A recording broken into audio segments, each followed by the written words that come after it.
Telangana CM KCR అలాగే power star Pawan Kalyan ఇద్దరికి మధ్య వైరం రోజు రోజుకు పెరిగిపోతున్నట్టు కనిపిస్తోంది. పవర్ స్టార్ పవన్ కళ్యాణ్ అందరితో సన్నిహితంగానే ఉంటారు కదా, మరి ఎందుకు ఆయనకి కేసీఆర్ కి వైరం అంటే ఇప్పుడు కేసీఆర్ కి బిగ్ జలక్ ఇవ్వబోతున్నాడు పవర్ స్టార్ పవన్ కళ్యాణ్. దీనికి కారణాలు లేకపోలేదు. జనసేన పార్టీ పెట్టి మరి ఎన్నికలలో పోటీ చేస్తున్న సమయంలో సార్వత్రిక ఎన్నికల్లో తెలంగాణ పార్టీ తరపు నుంచి జనసేనకు మద్దతు ఇస్తారని భావించారు పవర్ స్టార్ పవన్ కళ్యాణ్. కానీ ఆయన అన్నట్టుగానే పెట్టి ఆ తర్వాత వైఎస్ఆర్ పార్టీకి జంప్ జిలానీ అయిపోయాడు. కేసీఆర్ వైఎస్ఆర్ పార్టీకి తన పూర్తి మద్దతును ప్రకటించారు. దీంతో జనసేన ఒంటరిగానే తన ప్రాభవాన్ని చవిచూడాల్సి వచ్చింది. కానీ ఇప్పుడు తనకి సరైన అవకాశం దొరికింది. ఎందుకంటే తెలంగాణలో ఇప్పుడు విపరీతంగా చర్చించుకున్న సమస్య ఆర్టీసీ.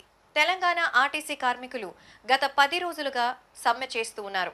కేసీఆర్ దీని పట్ల ఏమాత్రం సానుకూలతను ప్రదర్శించకపోగా అక్కడ ఆర్టీసీ కార్మికులు ఆత్మహత్యలకు సైతం పాల్పడి 2 ప్రాణాలే కోల్పోయారు. దీనిపై విపక్షాలు ఎన్నో గోలలు పెడుతున్నా ఆయన మాత్రం ఆయన పనిలో ఎటువంటి మార్పులు తీసుకురాలేదనే చెప్పాలి. ముఖ్యంగా కేసీఆర్ వ్యవహారంపై తీవ్రమైన వ్యతిరేకత ఏర్పడుతున్న నేపథ్యంలో జనసేన కూడా ఇప్పుడు ఆర్టీసీ కార్మికులకి తమ మద్దతును తెలియజేసింది. అంతేకాకుండా ఈ విషయంపై టీడీపీ, కాంగ్రెస్ విపక్షాలను సైతం జనసేన ఒకటిగా చేసి మీటింగ్లు గట్రా ఏర్పాటు చేసింది. దీంతో తెలంగాణ ప్రభుత్వంపై వ్యతిరేకతను చూసే విధంగా పవన్ కళ్యాణ్ రాజకీయ చతురతను చేస్తున్నాడన్నట్టుగా టాక్ వినిపిస్తోంది. దీనికంతటికీ కారణం వేరే ఏం లేదు.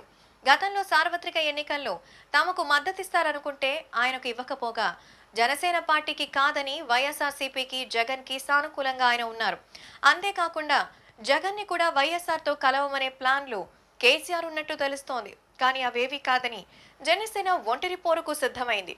అప్పటి నుంచి ఇప్పటి వరకు కేసీఆర్ పట్ల విముఖ వైఖరితోనే ఉన్నారు పవన్ కళ్యాణ్.